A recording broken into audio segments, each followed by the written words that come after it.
Hi friends, అందరికీ వినాయక చవితి శుభాకాంక్షలు. అందరూ ఎలా ఉన్నారు? బాగున్నారా? నేను చాలా బాగున్నాను. మీరు కూడా బాగుండాలని ఆ దేవుణ్ణి మనస్ఫూర్తిగా కోరుకుంటున్నాను. మేము ఇంట్లో మొదటిసారి వినాయకుడిని పెట్టుకుంటున్నాము. అంటే మేము సిటీకి వచ్చి 3 ఇయర్స్ అయింది.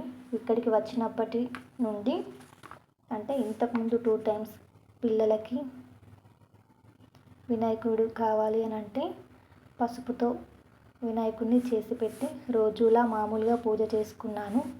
కానీ ఈసారి మట్టి వినాయకుడు తీసుకొని పెట్టుకుంటున్నాము. ఒక వినాయకుడు తీసుకున్నాక మా బాబుకి ఇంకొక వినాయకుడు నచ్చింది. తోడు గణపతిగా ఆ వినాయకుడిని కూడా తీసుకున్నాము. నాకు చాలా హ్యాపీగా అనిపించింది. మార్కెట్కి వినాయకుడికి కావలసిన అన్ని రకాల పత్రి పండ్లు తీసుకున్నాము.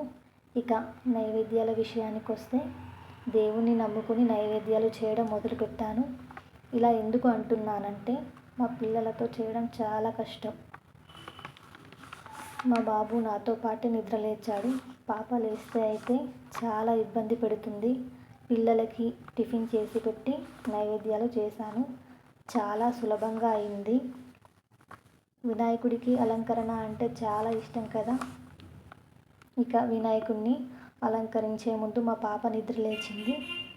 నేను మా వారు కలిసి వినాయకుడిని అలంకరణ చేశాము. మేము వినాయకుడిని అలంకరణ చేశాము కదా. ఎలా ఉందో కామెంట్లో చెప్పండి ప్లీజ్. ఇక దేవుణ్ణి అలంకరించే ముందు పీఠం తయారు చేసుకోవాలి కదా. దానికోసం ఇక్కడ పీట లేదు, విలేజ్లోనే ఉంది. అంటే మేము ఇక్కడికి వచ్చేప్పుడు తీసుకొచ్చుకోలేదు కాబట్టి టీపై పెట్టుకొని కొత్త చీర పెట్టుకొని ఒక బ్లౌజ్ పీస్ పెట్టుకొని 5 గుప్పెళ్ళు బియ్యం వేసుకొని కుంకుమ పసుపు వేసుకొని 2 తమలపాకులు పెట్టి దేవుణ్ణి కూర్చోబెట్టాము. వినాయకుడికి వస్త్రం, పూలమాల, కండువ, బొట్టు పెట్టి పూలు పత్రితో అలంకరించాము. అలాగే తోడు గణపతిని కూడా పెట్టుకున్నాము. తర్వాత పసుపుతో గణపతిని చేసుకొని 2 తమలపాకులు పెట్టి పసుపు కుంకుమతో గౌరీ గణపతిని కూర్చోబెట్టాము.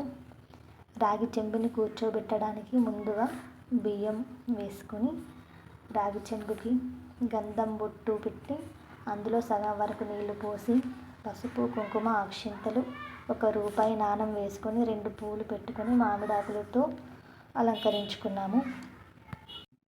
5 రకాల నైవేద్యాలు చేశాను. పాయసం, పులిహోర, శనగలు, తుమ్మి చట్నీ, పంచామృతం, అలాగే పసుపు అన్నం, పెరుగు కూడా నైవేద్యంగా పెట్టుకున్నాను. మా వీడియో కనుక మీకు నచ్చినట్లయితే లైక్ చేయండి. ఆ దేవుని ఆశీస్సులు అలాగే మీ సపోర్ట్ నాకు ఉండాలి అని ఎప్పుడు కోరుకుంటున్నాను. Thanks for watching.